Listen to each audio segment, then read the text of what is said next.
예, 안녕하십니까. 이번 주 강의를 시작하도록 하겠습니다.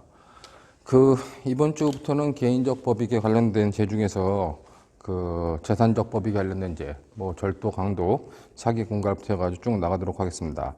여러분들 강의 교환 보면 247페이지에 먼저 주요 무죄 법리 문제 사례라고 그래가지고 우리가 기본적으로 유무죄를 다투기 전에 판례의 입장에서 바로 이제 무죄로 파악할 수 있는 그러한 법리들을 쭉 정리해놨습니다. 물론 무죄 법리 문제 사례는 노수환 교수님의 교과서에 있는 내용들을 좀 정리한 거기 때문에 순서만 바꿔서 정리한 거기 때문에 여러분들이 살펴보면서 이런 경우에는 우리가 유무죄를 따르기 전에 판례 입장에서는 무죄로 판단하는구나 하는 것을 여러분들이 미리 연습해 놓고, 이런 것들은 나중에 기록형을 공부할 때, 미리 좀 사례형 공부하면서 같이 공부해도 되는 부분이라 가지고 여기다 정리를 해놨으니까 여러분들이 한번 보면서 스스로 정리해 보기 바라겠습니다. 자, 오늘은 249페이지에 제2편 재산적 법익에 관련된 제 나오는데 절도죄부터 나가도록 하겠습니다. 절도죄 구성요건 체계도가 나오는데 단순 절도죄를 기본적 구성요건으로 하고 이 불법이 가중되는 야간 주거 침입 절도죄, 그다음에 이제 또 불법이 가중되는 특수 절도죄, 그래서 331조 1항이 나오는데 331조 1항은 331조 1항에 보면은 손괴 야간 주거 침입 절도가 나오고 331조 2항은 전단은 흉기 휴대 절도, 그다음에 후단은 합동 절도라는 거, 그 정도의 내용들을 여러분들이 이미 기본 강의를 통해서 다 습득했으리라고 봅니다. 그다음에 이제 자동차 등 불법 사용죄가 독자적 구성요건으로 나온다. 이 자동차 등 불법 사용죄는 자동차나 원동기장 자전거, 그다음에 항공기, 그다음에 선박, 이런 것들을 갖다가 우리가 불법 영득 의사 없이 사용하던 경우에 성립하는 법리인데, 만약에 그런 것들을 타이나 오토바이나 자동차를 무단으로 사용하는 경우라도 불법 영득 의사가 있다면 그때는 바로 절도죄로 우율된다. 그런 정도를 여러분들이 체크해두면 될 것 같아요. 자, 오늘 이제 핵심적인 쟁점으로 첫 번째는 불법 영득 의사입니다. 우리가 모든 재산범죄, 특히나 모든 재산범죄에서는 불법 영득 의사를 초과주관적 구성요건 요소로 필요하다고 봐요. 근데 이 불법 영득 의사와 관련된 쟁점들이 몇 가지가 있으니까 그 부분을 좀 살펴보도록 하겠습니다. 먼저 우리가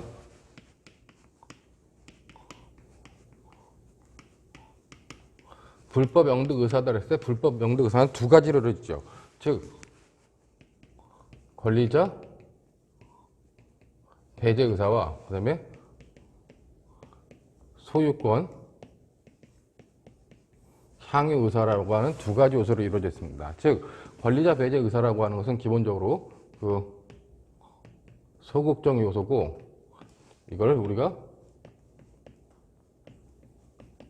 적극적 요소다 이렇게 얘기를 하죠. 자, 근데 중요한 거는 이제 불법 영득 의사의 체계적 지위와 관련돼 가지고 시중에 나와 있는 교재 중에 잘못 나와 있는 교재들이 그런 게 있어요. 불법 영득 의사가 필요하다, 필요하지 않다 이렇게 논하는 경우가 있는데, 불법 영득 의사는 재산범죄에서 당연히 필요한 겁니다. 근데 필요한데 체계적 지위가 고의 안에 포함되어 있느냐, 아니면 고의 바깥에 독자적 초과주관적 구성요건 요소로 나와 있느냐, 이거에 대한 다툼이기 때문에 그런 부분에 관련된 것들을 여러분들이 좀 정리를 해두면 될 것 같아요. 여러분들 교재 보면 249페이지에 제가 이제 체계적 지위를 설명했는데, 체계적 지위와 관련돼 가지고 우리가 기본적으로 보면 구성요건에 관련돼 가지고 이게 행위가 있다. 행위는 우리가 절취예요. 근데 이 절취와 관련돼 절취를 어떻게 해석하냐에 관련돼 가지고 좀 다르게 해석하는 견해가 있다는 거죠. 즉 여기 보면은 절취와 관련돼 가지고 절취를 그냥 매끈내밀어 가지고 가져온다는 것과, 그다음에 내가 소유자로서 어떤 지위를 갖는다고 하는 영득의 의미를 다 포함시켰다, 이렇게 보는 견해가 있는 반면에, 절취는 절도의 방법으로, 즉 몰래 가져오는 것의 방법으로 취득하기만 하는 거다. 그렇기 때문에 여러분들 거기 보면 독립요소설은 절도의 방법으로 취득한다는데, 결국 이거는 뭐냐면 절도의 방법으로 취득하는 것까지만 있는 거다.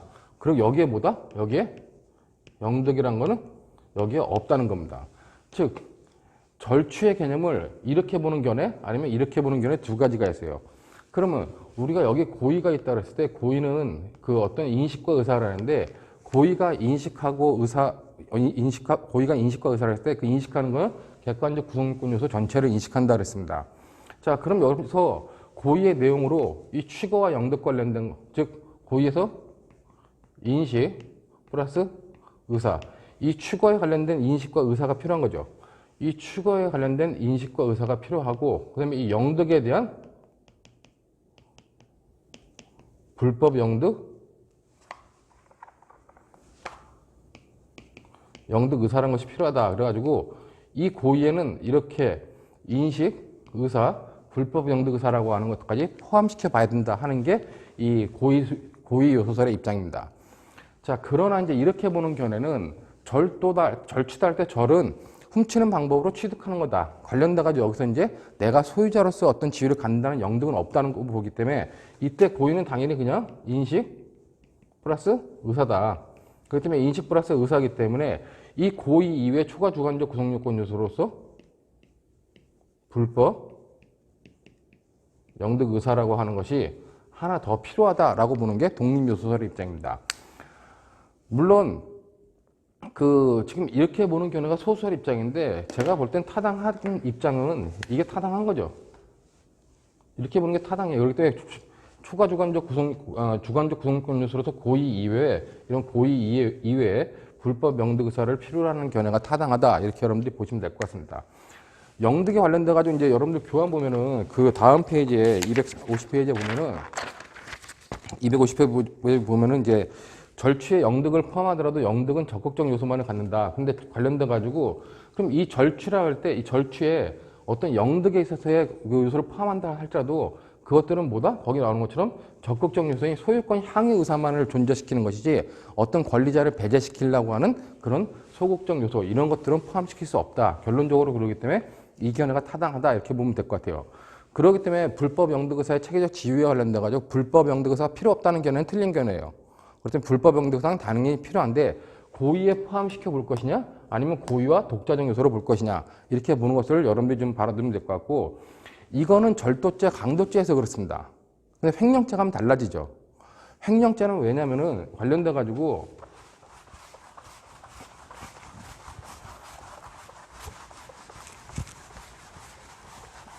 자, 횡령죄는 여기에 횡령이라고 해야죠.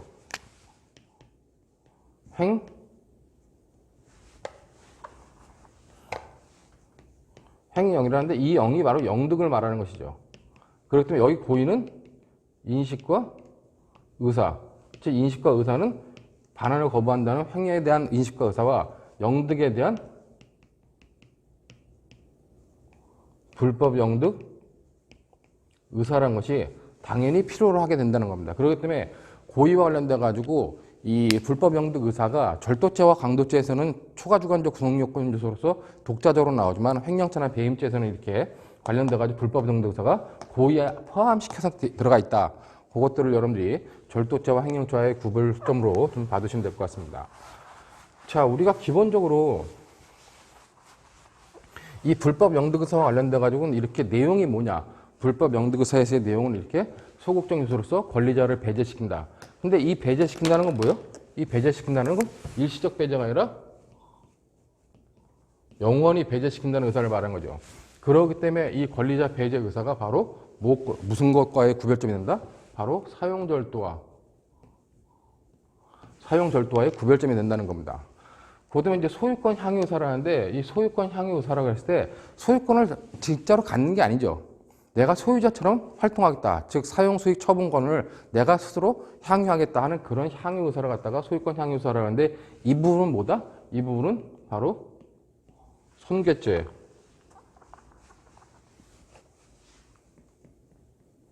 손괴죄와의 구별점이 된다 하는 정도만 여러분들이 봐두면 될 것 같아요. 그렇기 때문에 불법 영득사의 핵심적인 내용으로 나오는 쟁점들은 먼저 불법의 의미와 관련돼 가지고 불법이 무엇을 말하느냐. 그다음에 영득이 어떤 것들을 영득하는 것을 말하느냐. 그다음에 불법 영득 의사의 내용은 뭐냐? 이런 정도다. 그래서 첫 번째 쟁점으로 나온 것이 이렇게 불법 영득 의사의 내용은 소극적으로 권리자를 영구히 배제시키겠다는 의사, 즉 사용절도와의 구별점이고, 그다음에 이제 적극적 요소로서 소유권을 향유하겠다는 의사, 소유권을 향유하겠다는 의사는 이 손괴죄의 구별점이다. 이 정도로 여러분들이 정리해두면 될 것 같습니다. 자, 그 다음에 이제 불법 영득 의사에서 이 영득의 대상이 뭐냐, 뭘 영득하냐와 관련돼가지고 견해가 대립되죠. 그렇기 때문에 여러분들 거기 보면은 그 영득의 대상, 영득의 개체가 나오는데 영득의 대상은 우리가 이것이 물체냐, 아니면 가치냐, 아니면 결합설이냐, 아니면 종합설이냐 그러는데 이렇게 세 가지가 견해인데 물체는 그 절도죄에서 불법 영득 의사라든지 여러 가지 그 불법 영득이 한다 할 때 영득의 그 대상은 물체를 말한다고 물체만을 말한다는 겁니다. 그렇기 때문에 물체를 가져왔다 돌려준 경우 어떻게 해요? 타인의 통장을 쓰고 돌려준 경우 그 경우는 내가 물체를 가진 게 없는 거잖아요. 그렇기 때문에 그런 경우를 포섭하지 못하는 문제점이 있다는 거죠. 그렇기 때문에 물체설은 물체 그 자체를 보기 때문에 물체를 사용하고 돌려준 경우엔 불법 영득 의사를 인정할 수 없기 때문에 이 물체설을 주장하는 견해는 별로 없다는 겁니다. 그 다음에 가치설은 사용해가지고 그 가치만, 여러분 교환에 나오는 것처럼 경제적 가치, 사용 가치만을 갖다가 그 갖는 거다 그랬는데 실제로 경제적 가치가 없는데 나한테만 경제적 가치가 있을 수 있어요. 즉 관련돼 가지고 경제적 가치가 없는 물건을 사용한 경우 그 경우도 우리가 포함시킬 수 없기 때문에 지금에 있어서는 결합설, 뭐 종합설이 다 다수설적 입장이라고 보면 되고 이때는 뭐냐? 이때는 물체나 가치 둘 중에 하나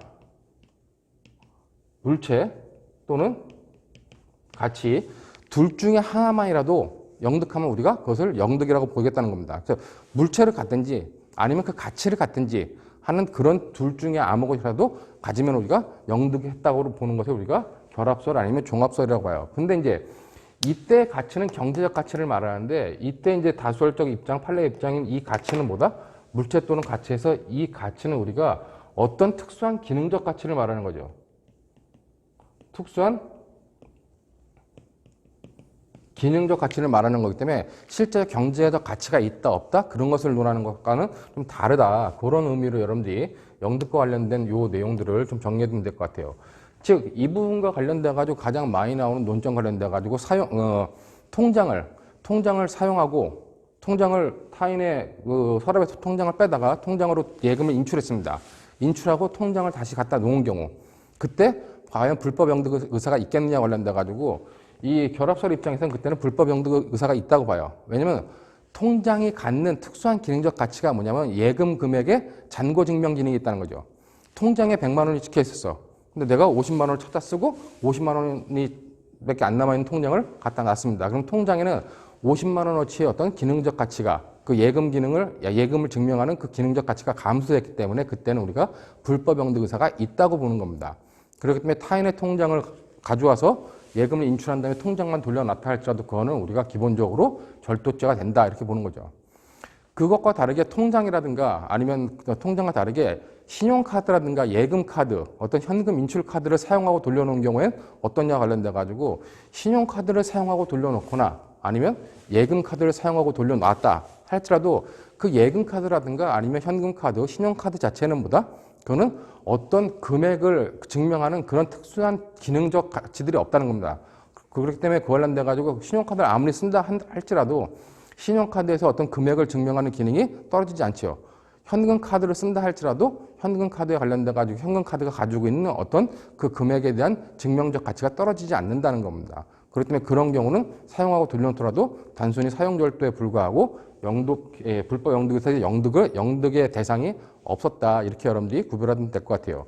많은 시험에서 이제 관련돼 가지고 통장을 사용하고 돌려놓는 경우, 신용카드 사용하고 돌려놓는 경우, 현금카드 사용하고 돌려놓는 경우 나눠서 이제 출제가 되는데 그런 부분에 있어서 여러분들이 잘 정리를 해가지고 이게 통장인지 아닌지에 따라 가지고 구별할 수 있다. 그렇게 여러분들이 이해하면 될 것 같습니다.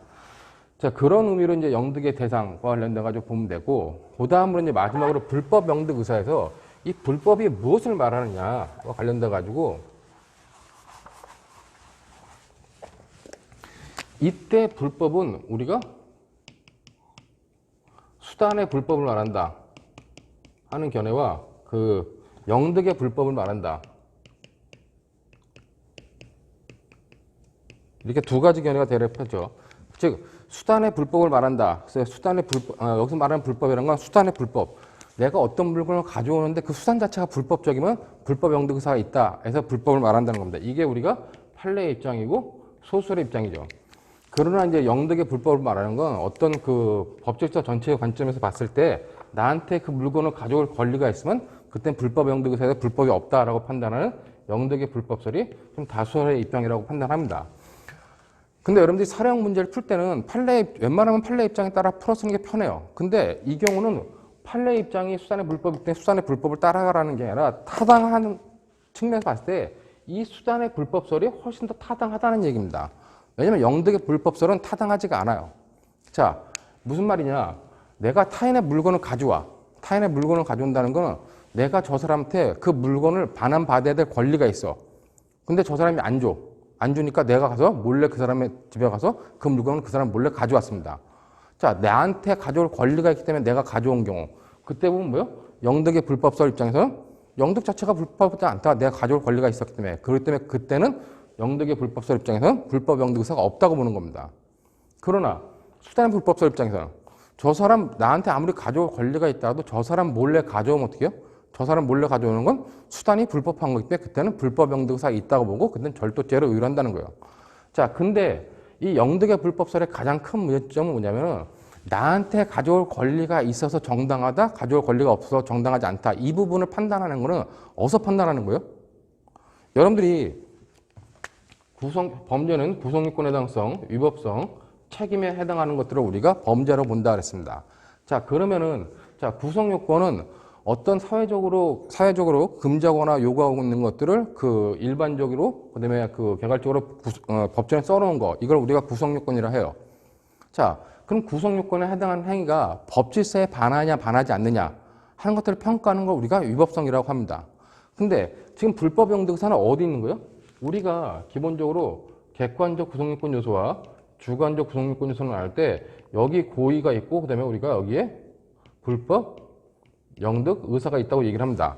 자, 지금 불법 영득 의사를 논하는 이 부분은 우리가 구성요건 요소 중에서 주관적 구성요건 요소에 관련된 내용이라는 겁니다.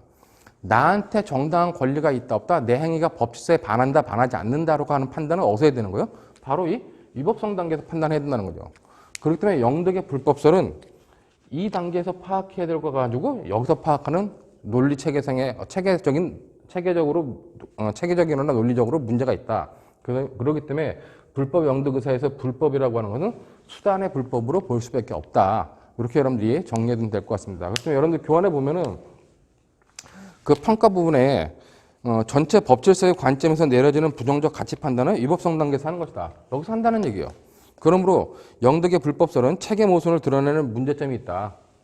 그런 말이죠. 그렇기 때문에 불법은 수단 행위 태양이 다른 구성권에 대한 해당성 여부로 판단하는 수단의 불법설이 타당하다. 그리고 여러분들이 앞으로 불법 영득 의사를 논할 때는 항상 수단의 불법설, 영득의 불법설이 있지만은 판례 입장이 타당하다.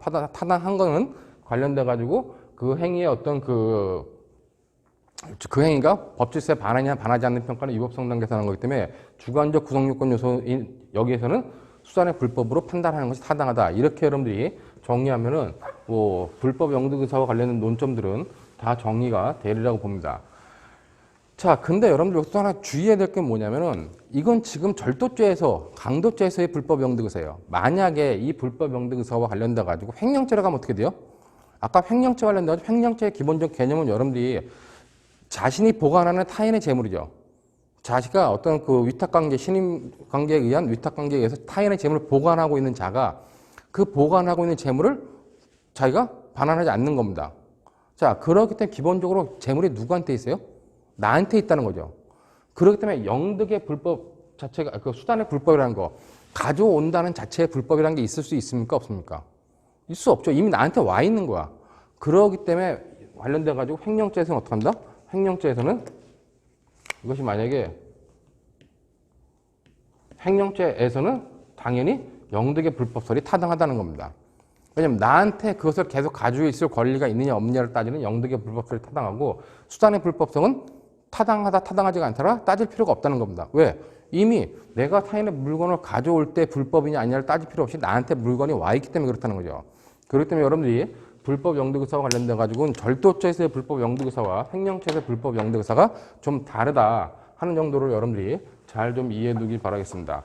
자, 그러면 이와 관련돼 가지고 이제 기출문제와 관련된 것들을 좀 살펴보겠는데 여기서 이제 기출문제 관련돼 가지고 제가 이제 정리를 하다 보니까 문제를 잘 정리 못 해가지고 못 찾았는데 여러분들이 잘 봐야 되는 것 중에 하나가 자, 우리가 이미 기본 강의를 통해서 협박죄하고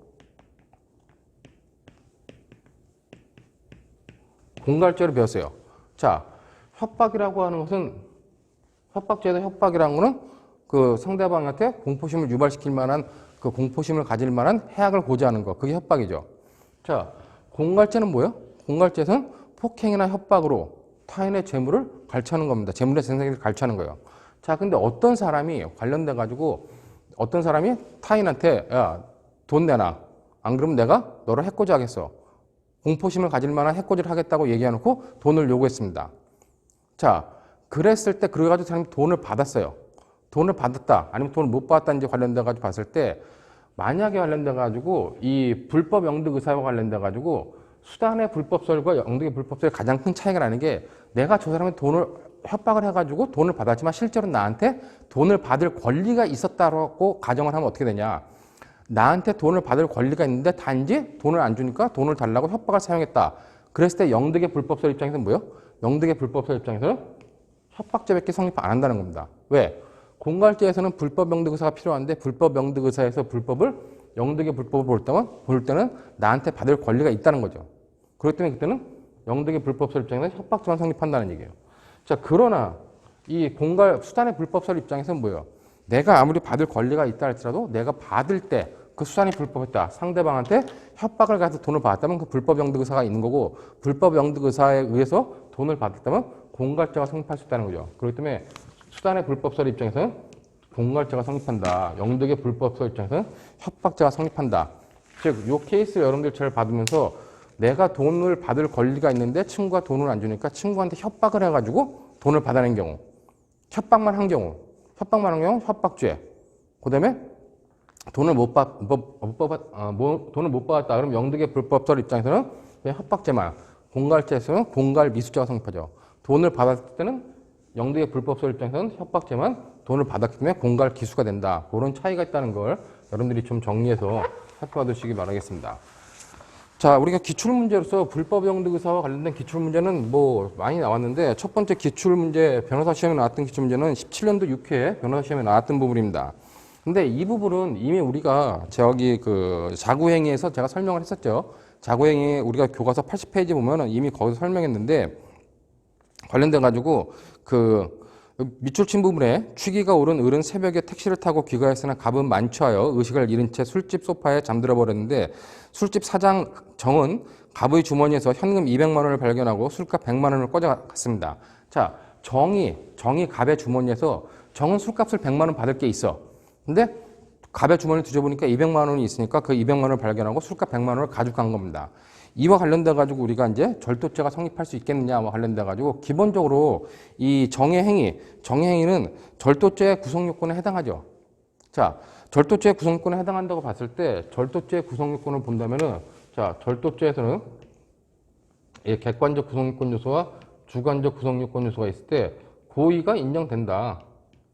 인식과 의사, 여기에 절취라고 하는 절취라는 것에 대한 인식과 의사가 인정되고 그 다음에 불법 영득 의사가 필요하다 그랬을 때 이 불법 영득 의사가 이 케이스에서는 무조건 인정된다 그랬습니다. 근데 왜냐면 불법 영득 의사는 소극적으로 권리자 배제 의사, 소유권 적극적으로 소유권 소양 의사라는데 여기서 기본적으로 이 정이라고 하는 술집 사장은 뭐예요? 내가 100만 원의 채권을 확보한 거죠. 술값에 대한 100만 원의 채권을 확보한 거지 어떤 그 갑의 주머니에 있는 100만 원을 내가 받아야 될 권리, 그 주머니에 200만 원 있을 때 특정 물건에 대한 그 특정물 인도 청구권을 딱 가진 게 아니란 얘기예요. 그렇기 때문에 갑의 주머니에 200만 원이 있을 때 그 중에 100만 원은 내 거다라고 하는 특정물 인도 청구권을 가진 것이 아니기 때문에 그거는 이 영득의 불법설이든 아니면 수단의 불법설이든 어느 학설에 가든 그냥 불법 영득사가 인정돼 버린다는 것입니다. 그럼 관련돼가 정의행위가 자구행위냐 관련돼가지고 위법성 조각 사유로서 그 당시에 이제 80페이지에서 설명했던 거는 위법성 조각 사유로서 자구행위가 성립할 수 있겠냐와 관련돼가지고 자구행위는 뭐라 그랬어요? 자구행위는 채권을 추심하는 행위는 어떠한 경우도 자구행위를 인정받을 수 없다 그랬죠. 그렇기 때문에 이것도 성립하지 않는다. 그렇기 때문에 정의행위는 절도죄가 성립한다고 봤습니다. 80페이지가 지금은 간단하게 설명했지만 80페이지에 이미 설명이 돼 있었기 때문에 그런 부분도 여러분들이 좀 봐두면 될 것 같습니다. 자, 그 다음에 이제 16년도 5회 변호사 시험에도 역시 나왔는데 이때도 뭐냐면은 밑에 보는 것처럼 그 갑과 을이라고 하는 기자가 확실한 증거를 확보할 목적으로 몰래 진료실에 들어가 프로포폴 한 병을 가지고 나왔습니다.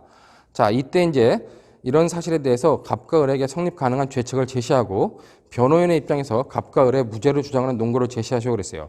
자, 이거는 이미 정당행위 86페이지에서 설명을 했는데 즉 갑과 을은 뭐냐? 여기서 보면 갑과 을은 기본적으로 뭐요? 공동으로 주거 침입해가지고 공동으로 합동해가지고 절도를 한 거죠. 그렇기 때문에 얘네 구성요건에 관련된 건 기본적으로 합동절도가 성립한다는 겁니다. 합동절도 331조 2항의 후단에 해당하는 특수절도가 성립한다는 거죠. 특수절도죄 구성요건에는 해당해. 자, 그랬을 때 특수절도죄 구성요건에 해당하냐 해당하지 않느냐를 봤을 때 기본적으로 검사 입장에서는 합동절도 후단에 구성요건에 해당한다고 볼 거예요. 그럼 변호사 입장에서 이거를 갖다가 이제 반대할 수 있는 그런 무죄 놓는 걸 냈을 때 검사는 이렇게 한다고 하지만 변호사 입장에서는 합동절도와 관련돼 가지고 불법 영득 의사가 없다라고 주장해서 이 구성요건에 해당하지 않는다라고 이렇게 주장할 수 있겠죠. 검사 입장에서는 구성요건에 해당한다. 변호사 입장에서는 불법 영득 의사가 없다. 그럼 왜 불법 영득 의사가 없다고 주장할 수 있겠느냐? 불법 영득 의사라고 하는 건 여기 소극적으로 권리자 배제 의사, 적극적으로 소유권 향유 의사라는 얘기예요. 프로포폴이 병원의 것이든 병원의 원장 것이든 프로포폴을 갖다가 몰래 가지고 나왔다면 그 권리자를 배제시키겠다는 의사, 그것도 영구히 배제시키겠다는 의사는 충분히 인정된다는 겁니다. 그러나 관련돼 가지고 과연 자기들이 갑과 을이라고 한 기자가 자기들이 소유자처럼 쓰려고 하는 의사가 있겠냐 관련돼 가지고 그런 소유권 향유 의사 여기서 없다는 건 결국 소유권 향유 의사가 없기 때문에 그렇다 이렇게 주장을 해가지고 이 구성권 해당 성질 자체를 부정한다 이렇게 주장할 수 있겠죠. 그 다음에 이제 관련돼 가지고 합동절도 관련돼 가지고 얘네들이 지금 관련돼 가지고 폭처법상에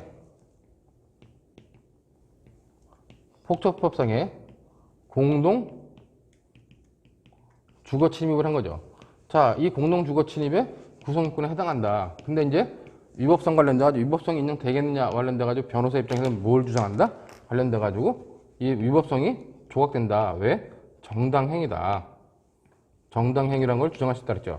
정당행위의 주장 관련돼 가지고 목적의 정당성, 수단의 상당성, 그다음에 이제 법익의 균형성, 긴급성, 보충성이라고 하는 판례가 제시하고 있는 5가지 요건을 제가 86페이지에 설명했었는데 그런 정당행위의 요건을 충분히 갖추기 때문에 폭처법상의 공동주거 침입에 해당할 수 있겠지만은 기본적으로 정당행위로서 위법성이 조각될 수 있다. 그런 것들을 정리한 거였기 때문에 그런 내용들을 여러분들이 한번 또 봐두시면 될 것 같습니다.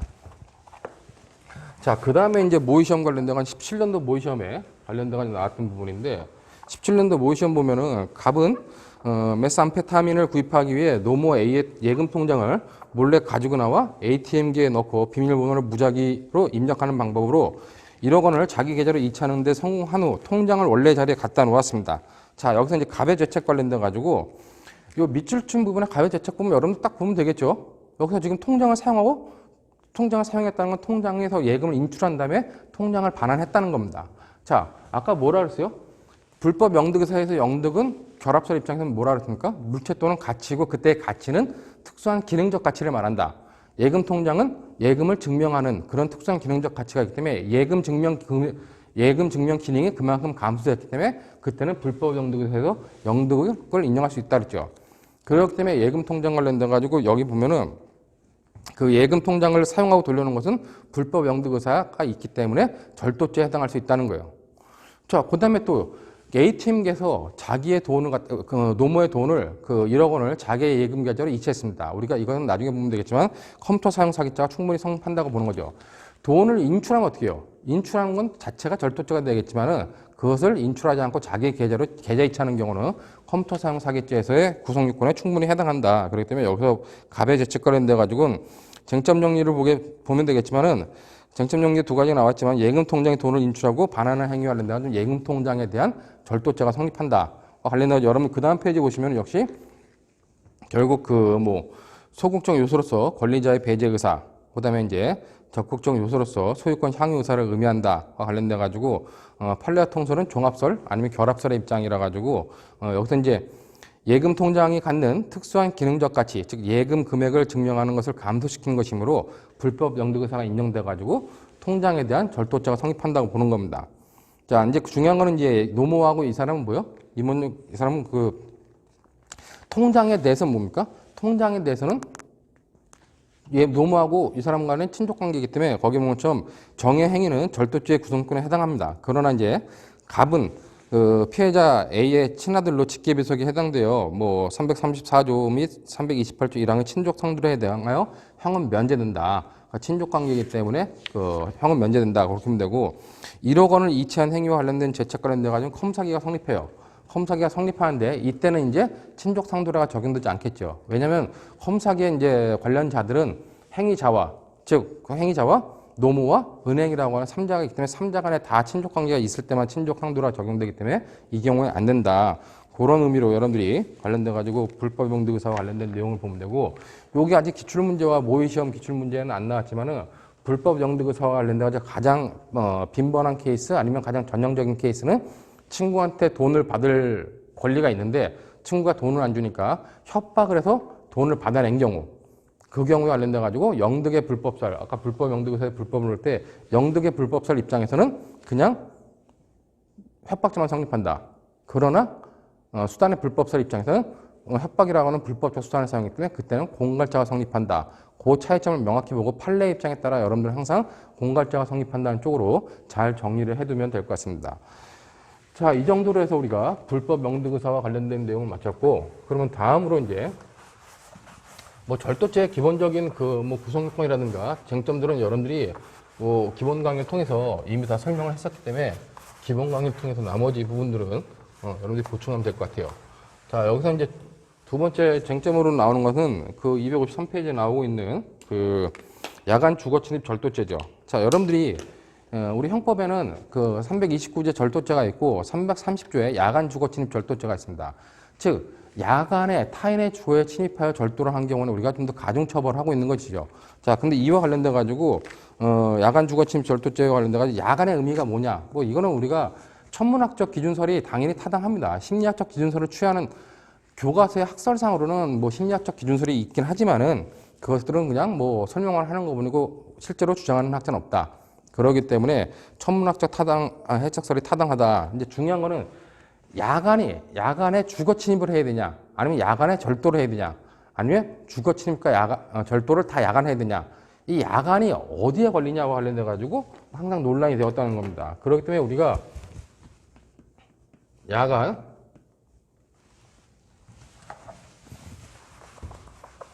야간 주거 침입 절도죄 할 때 이 야간이 여기만 걸리냐 아니면 여기만 걸리냐 아니면 양자 쪽에 다 걸리냐와 관련돼 가지고 기본적으로 여러분들 교환 보면은 주거 침입 절취행위 모두 야간이어야 된다네. 야간이어야 된다는 게 즉 주거 침입도 야간, 절도도 야간인 경우, 절취행위도 야간인 경우만 야간 주거 침입 절도죄가 성립한다는 견해도 있어요. 근데 극히 드물고 둘 중에 하나만 야간에 있어도 된다라고 하는 것이 타당하고 다수결적 입장이에요. 왜냐면은 여러분들 잘 기억해야 되는 게 주거 침입은 계속범입니다. 자, 만약에 야간에 주거 침입했어. 야간에 주거 침입해가지고 주간에 절도를 했습니다. 자, 그러면 주거 침입을 야간에 해놓고 절도를 낮에 했다. 그러면 이 주거 침입이 계속 되는 동안에 절도를 한 거죠. 반대로 주간에 주거 침입했습니다. 그리고 야간에 절도를 했어요. 야간에 이쪽에만 걸려. 그럼 어떻게 돼요? 주거 침입이 겨워서 그리고 밤에까지 계속 됐다는 얘기예요. 그렇기 때문에 이때는 주거 침입의 계속범적 성격을 이해한다면 당연히 주거 침입이라든가 절취행위 둘 중에 하나만 야간에 있어도 된다고 하는 경우가 타당하다는 겁니다. 근데 이제 판례 입장은 뭐냐? 판례 입장은 이때 야간은 주거 침입을 말하는 거다. 야간에 주거 침입해가지고 절도하는 경우에 성립하는 거고 이 절도는 야간에 하든 주간에 하든 그 부분에 대해서는 판례는 언급하지 않았다는 겁니다. 그렇기 때문에 판례는 기본적으로 야간 주거 침입 절도죄에서 야간에 이루어져야 되는 건 주거 침입이 야간에 이루어져야 되고 그 이후에 절취행위에 대해서는 언급하지 않은 거다. 그렇게 여러분들이 받으면 될 것 같아요. 관련돼 가지고 그럼 야간 주거 침입 절도죄의 실행 착수 시기는 언제냐? 실행의 착수 시기는 우리가 당연히 이때 실행에 착수가 있다. 주거 침입 시에 실행에 착수가 있다라고 봐야 되겠죠. 일반적인 절도죄 실행 착수 시기는 언제죠? 일반적인 절도죄 실행에 착수 시기는 우리가 밀접행위설, 물색행위설 그래가지고 실질적 객관설의 입장에서 판단을 합니다. 그러나 야간 주거 침입 절도는 주거 침입과 절도라고 하는 두 가지 행위의 결합 범위이기 때문에 앞의 행위, 즉 주거 침입이 시작됐을 때 우리가 야간 주거 침입 절도죄 실행에 착수가 있다고 본다. 그럼 기수 시기는 물건을 취득했을 때겠죠. 이렇게 야간 주거 침입죄 관련돼 가지고는 야간 주거 침입 절도죄 관련돼 가지고는 그 정도의 의미들을 여러분들이 보면 될 것 같고, 자 이와 관련돼 가지고 이제 야간 주거 침입 절도죄 기출 문제를 보면은 모의 시험 변호사 시험도 몇 번 나온 것 같은데 뭐 크게 의미가 있는 것은 아니었고, 모의 시험에 보면은 2018년도에 보면 이 문제가 하나 나왔는데, 여기 보면은 이 모텔을 운영하는 을은 평소 비어있는 객실문을 두었는데 이를 알고 있는 을의 조카 갑이, 즉 갑이 어떻게 했냐, 이 관련돼 가지고 갑이 15시 40분경 을 몰래 그 모텔 안으로 들어와 숨어 있다가 같은 날 22시경 을이 잠시 자리를 비운 틈을 이용하여 모텔 관리실에 들어가 50만 원 가지고 나왔어요. 자, 갑의 행위를 보면 갑이 우선 주거 침입을 했습니다. 주거 침입을 해가지고 절출했어. 절출했는데 실제 얘 행위 관련돼 가지고는 이 언제 시간적으로 이뤘냐? 주거 침입은 주간에 이루어졌고 절취는 야간에 이루어졌다는 거예요. 자, 그럼 갑의 행위를 주간에 이루어진 주거 침입죄와 그다음에 야간에 이루어진 절도죄의 실체적 경합으로 봐야 되냐? 아니면 이거를 주간이든 야간이든 둘 중이야. 주거 침입이든 절도든 둘 중에 하나가 야간에 있기 때문에 야간 주거 침입 절도죄로 봐야 되냐가 이제 핵심적인 쟁점이 되겠죠. 그러나 이제 판례 입장에 의하면 주거 침입이 주간에 있기 때문에 이건 야간 주거 침입 절도죄가 아니라는 거예요. 근데 학설의 입장에 의하면 다수설적 입장은 둘 중에 하나라도 야간에 있으면은 이 당시에 야간 주거 침입이 야간까지 있었기 때문에 야간 주거 침입 절도가 된다라고 판단한다는 거죠. 자, 역시 밑에 보면 뭐 갑의 죄책 관련돼 가지고 그 갑에게는 야간 주거 침입 절도죄 성립 여부가 문제되냐 가지고 15점씩 배점돼 있었는데, 이건 모의고사라 가지고 너무 과하게 배점된 게 아닌가. 야간 주거 침입 절도가 이렇게 큰 배점이 되는 문제는 아닌데, 거기 보는 것처럼 야간 주거 침입 절도는 그 뭐 형법 330조에 있는데 학설의 대립이 절취행위 시설, 주거 침입 시설 등에 대립한다 그래요. 그러니까 야간의 의미가 이 절취에 있어야 되냐 아니면 주거 침입에 있었냐 할 때 판례 입장은 주거 침입이 야간에 있을 때만 성립한다는 것이 판례 입장이라는 거죠. 그 정도의 내용을 적는데 한 뭐 10점 정도 배점이 되어 있다는데 10점 정도 배점은 뭐 좀 과하게 배점된 게 아닌가 생각됩니다. 제가 이제 이 최종 기준표에 소결이 비어 있어요. 여기 소결이 비어 있다는 건 여러분들이 어떤 견해를 취하느냐에 따라 가지고 결론이 달라지기 때문이죠. 그렇기 때문에 소결에 관련돼 가지고 주간의 주거 침입보다 야간의 주거 침입이 위험성이 더 높다고 판단하면은 그땐 판례 입장을 따라가면 됩니다. 근데 계속범의 주거 침입의 계속범적 성격을 따라간다면 어떻게 해요?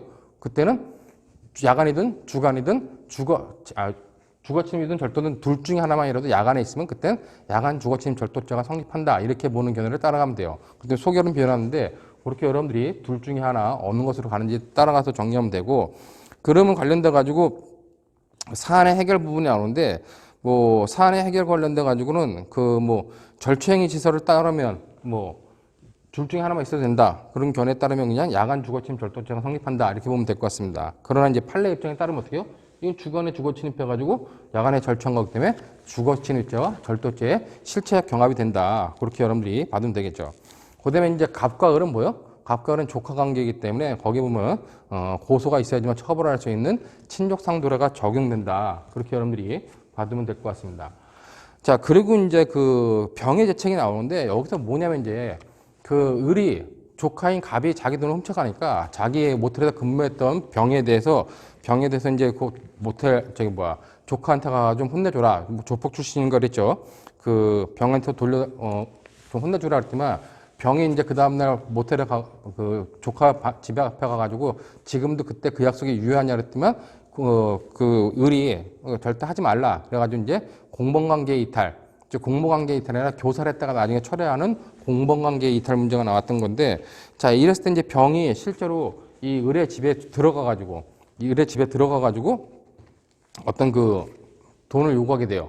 근데 그거 관련돼가지고 밑에 보면은 주거 침입죄 성부 나오는데 우리가 지난 강의 시간에 주거침입죄는 뭐 여러 군데 다양하게 나오기 때문에 따로 언급은 안 했지만 주거침입죄와 관련된 주거침입에서 주거는 기본적으로 가옥이라고 하는 거, 건조물이라고 하는 것 자체에 침입하는 것뿐만 아니라 건물을 둘러싸고 있는 위요지라고 하는 거, 즉 공용생활 공간 이런 것들도 다 우리가 주거침입죄의 객체에 포함한다는 거죠. 그렇다면 거기 보는 것처럼 침입죄의 주거란 가옥 자체만을 말하는 것이 아니라 위요지를 포함한다. 그렇기 때문에 위요지라고 하는 것은 거기 보는 것처럼 뭐 공동생활주택에서는 엘리베이터, 공용 계단과 복도 이런 것들은 다 특별한 뭐 사정이 없는 한 다 주거에 해당한다고 보는 겁니다. 그렇기 때문에 여기서 이제 병이 갑이 원룸 안에 원룸 건물에 현관문을 열고 들어갔는데 현관문이 닫히기 전에 갑이 이제 들어갔는데 병이 따라 들어갔다는 거죠. 그럼 병이 따라가 들어간 자체는 이미 그 공용 공간에 들어간 것이고 그거는 주거 침입죄에 해당할 수 있다라고 판단하는 겁니다. 그렇기 때문에 현관문이 잠기 전에 몰래 따라 들어간 것은 이미 사실상의 평온을 깬 것으로 판단하기 때문에 주거 침입죄를 구성한다 이렇게 보면 될 것 같아요. 그다음에 이제 공갈죄의 미수 성립 여부 관련돼 가지고 사안에서 병이 갑에게 자신의 문신을 보여주면서 겁을 주고 50만 원을 자신에게 돌려달라고 한 행위는 공갈의 실행의 착수에 해당합니다. 단 병은 50만 원을 취득하지 못했으므로 공갈 미수가 성립한다고 해요. 자, 관련돼 가지고 이제 병이 을한테 가가지고 야 50만 원 니네 이모한테 뺏어가는 50만 원 이모인가요? 고모인가요? 한테 조카라고 했기 때문에 뭐 고모나 이모가 되겠죠. 뭐 관련돼 가지고 갔는데 50만 원을 받을 권리가 있는 거야. 병한테 받으라고 했으니까. 그러니까 그거 관련돼 가지고 받을 권리가 있는데 받을 권리가 있음에도 불구하고 협박을 써서 받은 거, 이 부분에서 어떤 불법 영득 의사에서의 불법은 수단의 불법을 말하는 것이다. 그렇기 때문에 이때는 불법 영득 의사가 인정되기 때문에 공갈죄 미수에 해당한다. 이렇게 논하면은 그때 이제 가점을 주게 돼 있었는데, 그것이 뭐 핵심적인 쟁점은 아니지만 기본적으로 이렇게 불법 영득 의사에서 말하는 불법의 의미가 수단의 불법으로 보는 판례 입장이 타당하다 하는 정도만 여러분들이 잘 정리해 두시면 될 것 같습니다. 자, 그 다음에 이제 뭐 의뢰재책 그래가지고 30점짜리가 나오는데 여기서 의뢰재책은 이제 절도를 교사했다, 돈을 혼내주고 돈을 받아 써라 했던 교사했다가 나중에 철회한 부분에 대해서 어떤 공범관계 이탈 문제가 설명됐었는데 그거는 우리가 95페이지 공범관계 이탈 관련된 부분에서 설명했었기 때문에 그런 부분을 여러분들이 정리해 두면 될 것 같습니다. 자, 다음으로 이제 우리가 12년도 모의시험 3회 제 1문이 있는데 이거는 잘 보시면은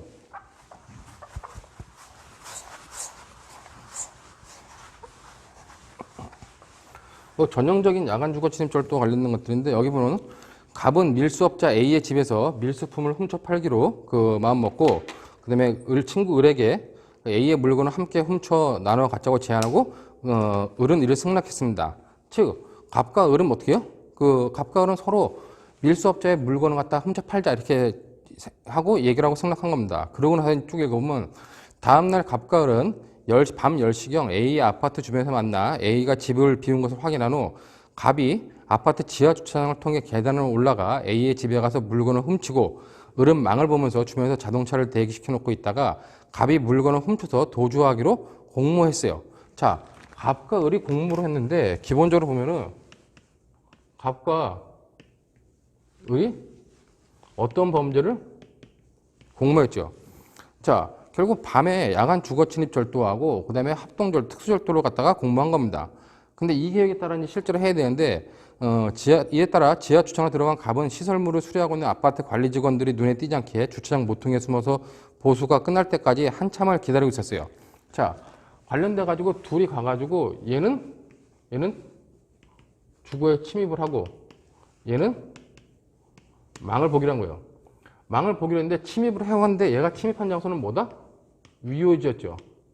위요지에 침입을 하고 아직 이렇게 위요지에 침입한 상태에서 아직 밀수업자 A의 집에는 들어가지 못했습니다. 즉 A의 이 주거 자체 가옥에는 들어가지 못한 상태에서 이 위요지에서 일로 못 들어가고 있는 상태에서 이 을은 어떻게 했어요? 을은 망을 보다가 이탈을 한 거예요. 안 되겠다 나는. 그래서 후회하면서 자신의 집으로 가버렸다는 겁니다. 자, 이때 바깥에서 망을 보던 을은 범행에 가담한 걸 후회하면서 자신의 집으로 가버렸다 했습니다. 자, 여기서 관련돼 가지고 갑과 을의 죄책을 논하려 했는데 여기서 중요한 거는 먼저 갑과 을한테 얘네들이 뭐 야간 주거 침입절도, 합동절도를 공모했는데 실제로 기본적으로 뭐다? 합동절도가 성립하냐는 겁니다.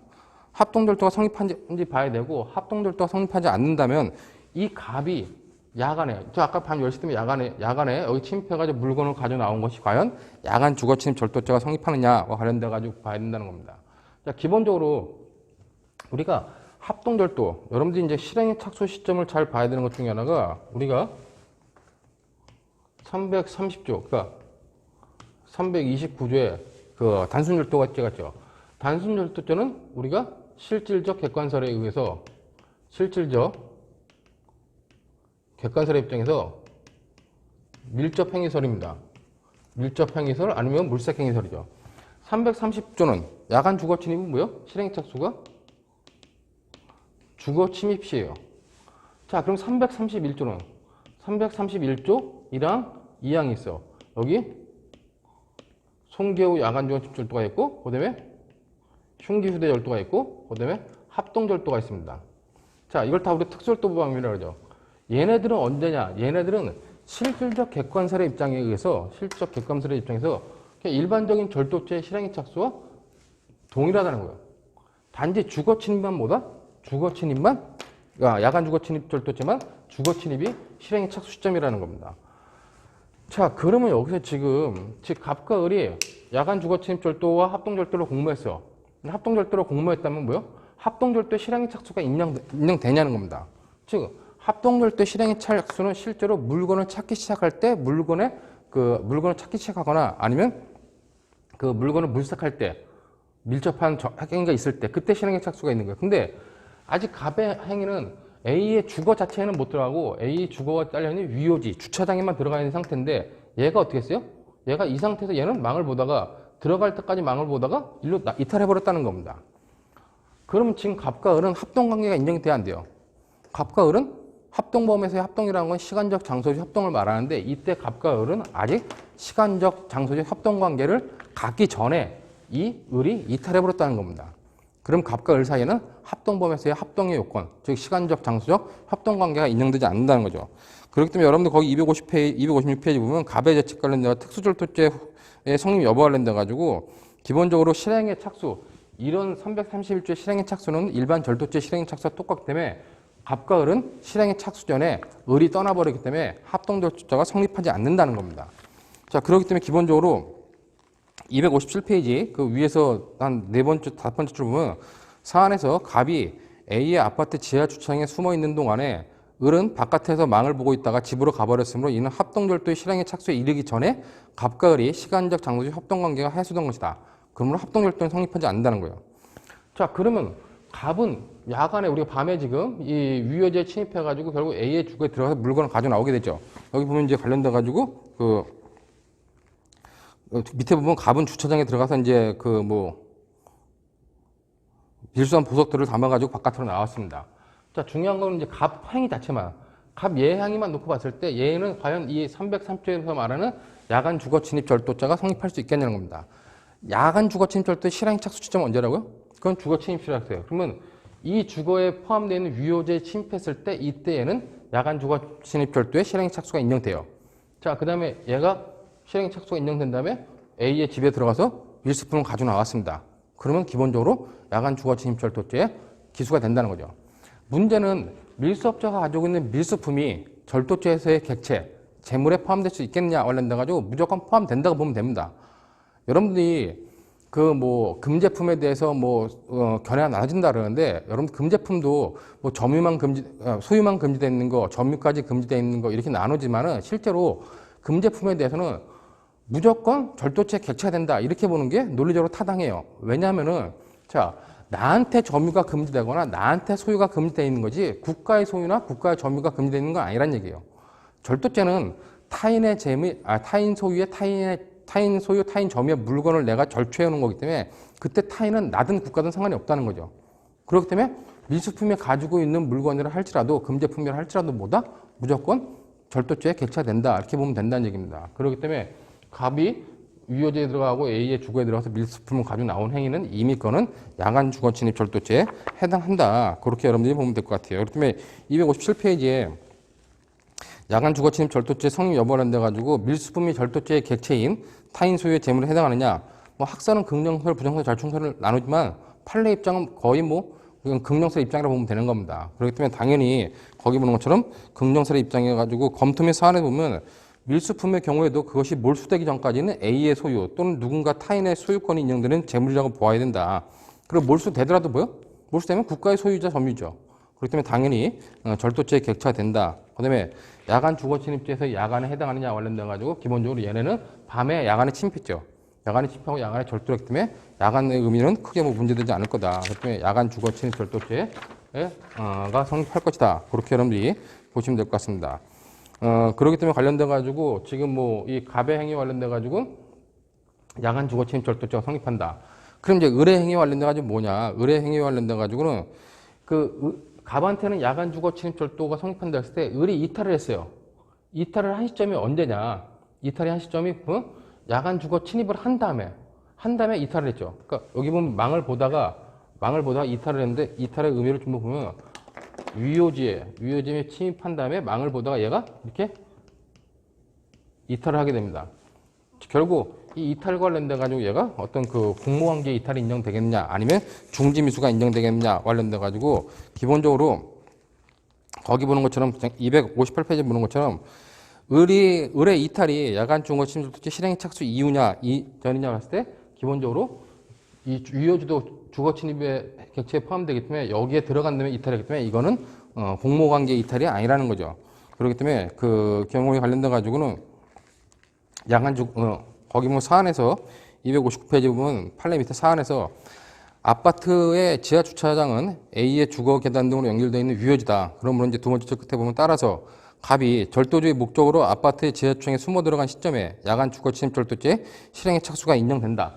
실행의 착수가 인정되고 그 이후에 이탈하기 때문에 이와 관련돼 가지고는 그 야간 주거 침입 절도죄의 공모관계 이탈은 성립하지 않는다는 겁니다. 그러면 이제 뭐 중지미수가 성립될 수 있겠냐? 실행 착수 이후에 이탈한 건 중지미수 문제인데 이와 관련돼 가지고는 뭐 그 중지미수가 주체가 중요한 게 아니라 이미 갑에 다 기수가 돼버렸어요. 그렇기 때문에 중지미수 자체도 적용될 여지가 없다는 거죠.